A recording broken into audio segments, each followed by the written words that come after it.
Just like to offer a big shout out to Touchdown Digital, the sponsor of this week's video.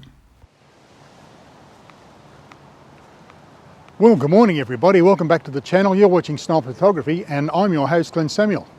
Today is part 3 of a series that I've been doing here on macro and close-up photography, but more importantly on the gear that you can use to get started, like in part 1 where I use basic equipment, 50mm lens and extension tubes and a crop sensor body and just a normal speed light. Then part 2 was about a bit more upscale of the equipment, a 90mm macro lens, Tamron, a dedicated flash strobe or speed light and a proper diffuser. But today in part 3 I've gone one step further, and so let me introduce you to this. This is the MX12 from Godox. You're probably thinking, what is it and what do we do with it? Well, basically, I believe that this setup is probably the best, if not the best setup for, especially lighting when it comes to close-up or macro photography. So what is it? Well, basically, it's a combination of brackets and 2 MF12s, but you'll notice I've got 4 of them here. When you purchase this, you get two MF12s, you get the mounting ring, and you get adapter rings to fit the thread size of your lens. You get 8 of them, so it covers a vast array of lenses and thread sizes. You also get 2 diffusers. You don't get these diffusers, more about them in a moment. You get these very small, thin diffusers, which if there's anything I can complain about this setup was those diffusers. They're just too close to the element. So I switched those out and brought these magnetic ones, which fit onto a bracket and they just clip on like so, they're magnetic. But I've got 4 MF12s. Why is that? Well, as I said, when you buy it, you get a kit. You get the 2 MF12s, the ring here you can see, and the adapter rings. That's what you get. But I opted for another 2 MF12s. Yes, it is expensive and it adds on the cost because each of these MF12s are $170 Australian each. So there you go, you can see what the price is. But to fire these things, you also need a trigger. And this is the Godox trigger, okay? Because without the trigger, they don't fire. The benefit of this though is I can take these off and I can place them on a little mini tripod, because in the kit you get hot shoe adapters, which I think is fantastic. You also get gels which you can fit over the front of the element of the MF12 for different colour effects, which I'll do another video on that later on. Because today all I'll be walking around is just photographing wet plants, to be quite honest. We've had a lot of rain here. So yeah, look, it is bulky, it is heavy, but the results you get from something like this is amazing. It really is amazing. As I said, I can fire 1, 2, 3 or 4 at the one time. I can take them off. I can move them, as you can see here. I can move it into position just for different lighting effects. I can also operate each power level from my trigger. So if I want 132 on 2 of them or 1/8 on the other for different type of side lighting, I just adjust it in the trigger. So it is a bit of a sophisticated piece of kit, but I can guarantee if you go down this path, one, you must obviously be more experienced to use gear like this, because it's a challenge, it really is. But I'll speak to you more about this Godox later on. Lens wise though, last week I used the Tamron 90mm 2.8 macro 1:1, fantastic, sharp, beautiful lens to use. But I've gone one step further.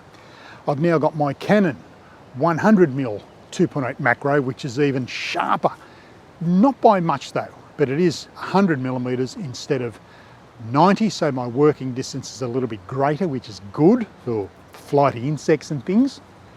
The camera, well, full frame camera like I did last week, but I've also fitted a battery grip, as you can see. And the reason for that is balance, because once you put this on, you tend to, it's like this. So with a battery grip, and I've got monster hands, with a battery grip I can hold it really comfortable and get in close. Yeah, great system. So what we'll do, I'll start walking around and then I'll come back to you and just show you how I use the Godox MF12s. Okay, just over here there's a little caterpillar. He's no bigger than probably half my little finger. So I'll get in really close. This is the 100mm macro lens. It's so sharp, it's incredible, but you'll notice how these flashes fire. And what I might do, I might angle a couple of these in, coming to the side of the caterpillar. We'll give it a go and see what we think. Okay, I'm trying to get him front on. One thing about all the rain we've had, all the snails and slugs and caterpillars are coming out having a drink and probably eating the foliage. It's a bit softer, so but we'll take this and we'll see how we go. I'll take a couple actually. My power is 1/16, 1/16 is the power. But yeah, we'll give it a go and see what we think.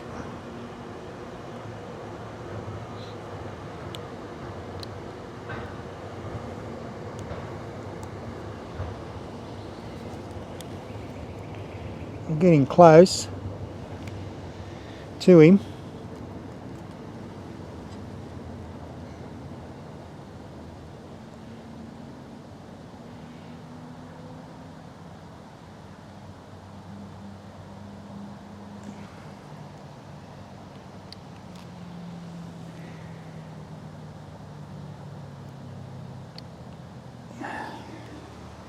Right,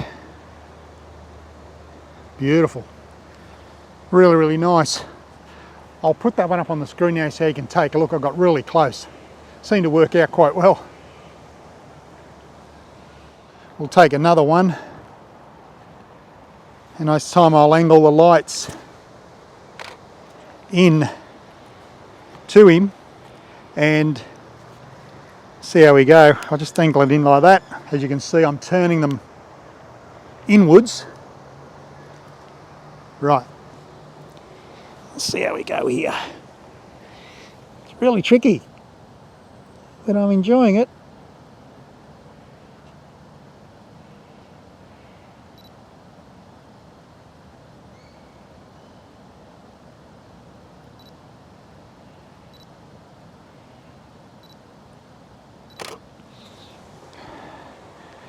Fantastic. Look, I don't know whether, I'll show you on the screen, I don't know whether you'll see it or not, but I don't know if you can see that or not. Probably not there.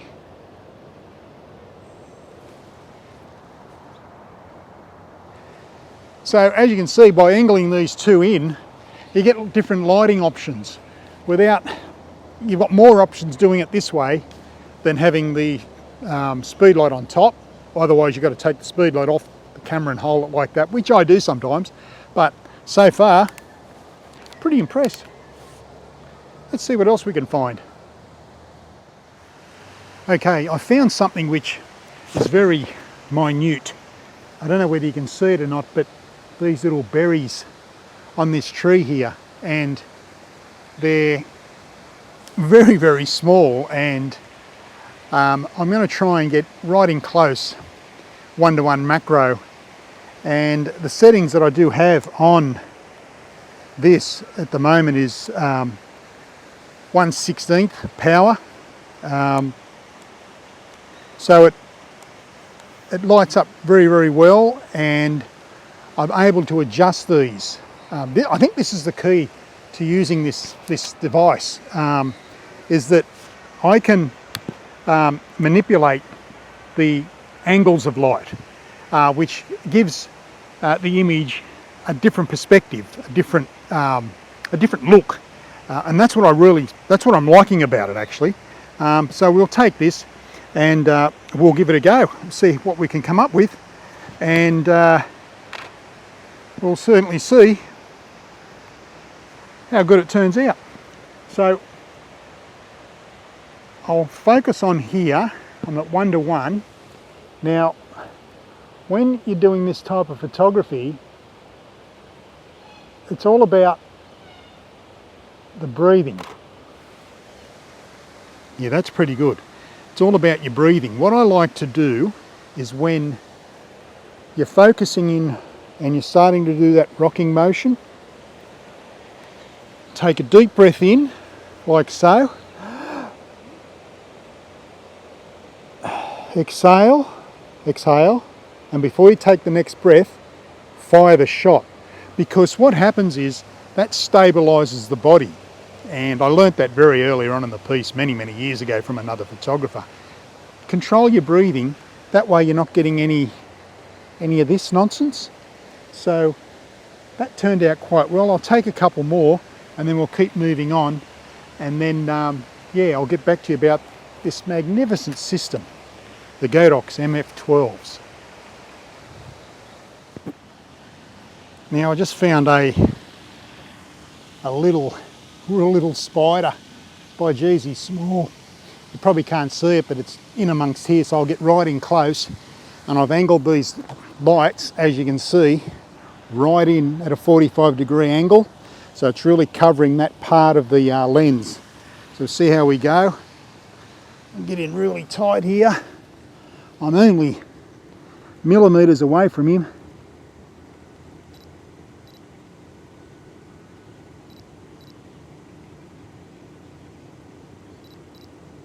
Yep, pretty good. I've got a dark background which I'm not really happy with, so what I might do, I might open my aperture up a bit.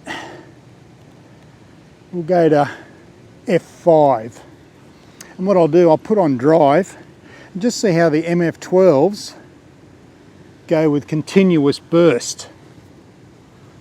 Now let's see how we go.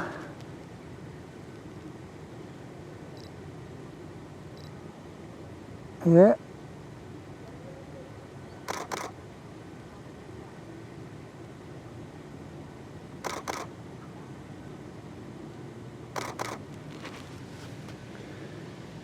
Yeah, that looks pretty good.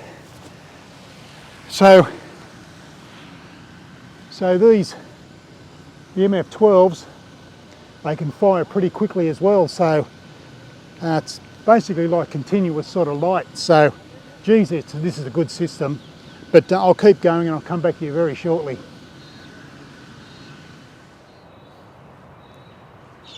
Okay, so I've had about probably a couple of hours working with this, and my thoughts so far are just fantastic, just brilliant. If this isn't one of the best, if not the best, combinations for close-up and macro photography, well, I don't know what is, because it is just phenomenal what you get out of it and what you can do. And it's a lot to do with the angles. Whoops, I just fired that flash then. It's a lot to do with the angles and controlling it with the trigger.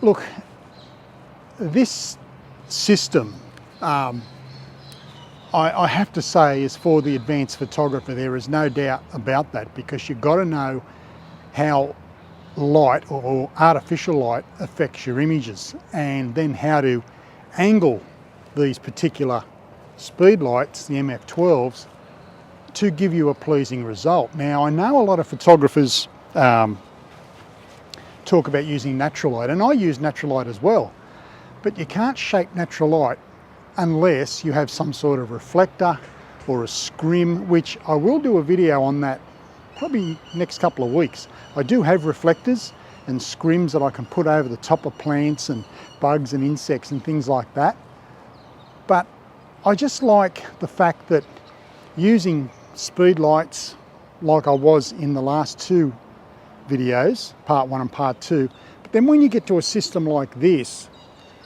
I mean, seriously, it doesn't really get much better. And the opportunities that a system like the Godox MF12s give you, whether you use 1, 2, 4, I can put up to 6 of these on here, but 4 is sufficient for me. It's just phenomenal, really. And I'll put some shots up that I've just taken at the end of this video, but it's more about talking to you about, as the other 2 parts of this video series was about, whether you're just starting out or you're middle of the road or you're very advanced, there's equipment out there to suit your photography knowledge. And I'm not saying go out and buy this straight away, because that'd be just financial suicide for you. So what are we looking at here for price? Well, let's start with the trigger. The Godox trigger, it's an X Pro trigger. That'll set you back around $150, just the trigger. It runs by 2 AA batteries. I advise you, if you do get one of these triggers, to get Eneloop batteries. They're rechargeable and they last a long time. You get lots of shots out of them. In other words, this will power this particular speed light, or speed lights and the trigger very well. So you're looking at about $150 for the trigger. Lens, if you've already got a macro lens, well, good on you, but you really do need, I believe you need one if you're going to get right into your close-up and macro photography. Sure, you can get away with extension tubes, and you've seen the results I got with using extension tubes and a 50mm lens. It was quite good. That's just to get you started. So a good macro lens like the Canon 2.8 100mm, you can still buy this lens. It's for digital SLRs, because that's what I shoot with. They're around about $1,500 brand new. In actual fact, it's the Doyen, one of the best lenses Canon ever made. It's so sharp, I can't believe it's even sharper than the Tamron by about that much. But it's twice the price. So you got about $1,500 for this particular lens. The RF version's probably about $1,800, so it's a little bit dearer for mirrorless cameras. Then we move on to the Godox MF12s. The MX12s, or the MF12s, sorry, they're $170 each. So to look at this system here with the 4 MF12s and the diffusers, you're looking around about $800 for this particular setup, because if you buy the MF12 with the 2, it's $370, and then you've got another $170 each for these. So, you know, you're up around the $700 mark. Throw that in, you're up around the $800, $850, and then your lens, well then, you know, you're pushing $2,000 really, when it's all said and done, or close to, for this particular outfit. Now, the reason why I will continue to use this thing is because it's just so versatile. What you can do with it is just ridiculous. And the next couple of videos, I'll take these off here, right? I'll take these off and I'll place them around the garden or plants or flowers that I'm trying to photograph. It's just amazing what you can do. I'm in the process of making background cards as well, which will help when I use this, because I can angle the light through them and so forth. It's very arty stuff, this. But at the end of the day, as these 3 parts are finally put together now, part 1, part 2, part 3, it's basically starting from when you first start, or you show interest in macro or close-up photography, through to the intermediate with what I had last in part 2, and then this setup in part 3. But I do suggest, if you're looking at doing something like this, be mindful that you really, because it'll test you. This thing tested me today, especially with the angle of lights. And with these angle of lights, you get different effects, and it's so good, but you've got to know, once you adjust the lights, what sort of exposure you're going to need. So it's a bit of a technical challenge, but once you get this, and if you go down this path in the future, it is amazing. It's just, I can't believe how good this thing is. And I brought it with my own money. All the gear you've seen in part 1, part 2 and part 3, I paid with out of my own pocket. But this is just brilliant, just a brilliant thing to use, and I'll put these images up at the end of this video. So these 3 videos weren't about actually doing this type of photography. It was showing you what you can do with this type of photography or equipment. So you'll think that's about it really. It's I've been here a couple of hours, and it's probably about enough for me. It's coffee time. But yeah, look, I'll take a couple more and throw them up at the end of this video. But look, I really appreciate you watching this 3-part series, and your comments have been fantastic. Please keep those comments down below. Keep coming to me, and I'll certainly get back to you. For people that are subscribed to the channel, thank you. It means a lot to me. Look, basically, that's just about it really for the part 1, part 2, part 3. I'll put links to the other 2 videos in the top of this video, somewhere up here, so you can take a look at them as well. Next week, probably I'll be looking at, could be doing some waterfalls, not quite sure because we've had a lot of rain here in the mountains. So we'll see how we go there weather-wise. But I might actually do black and white close-up photography. That might be interesting. So we'll leave it at that. Yeah, thanks for joining me here today. And it's been a wonderful thing. I've had a wonderful time bringing this to you. So as always, say be nice to yourself, family and friends, but most of all, you keep shooting, keep smiling. Bye for now.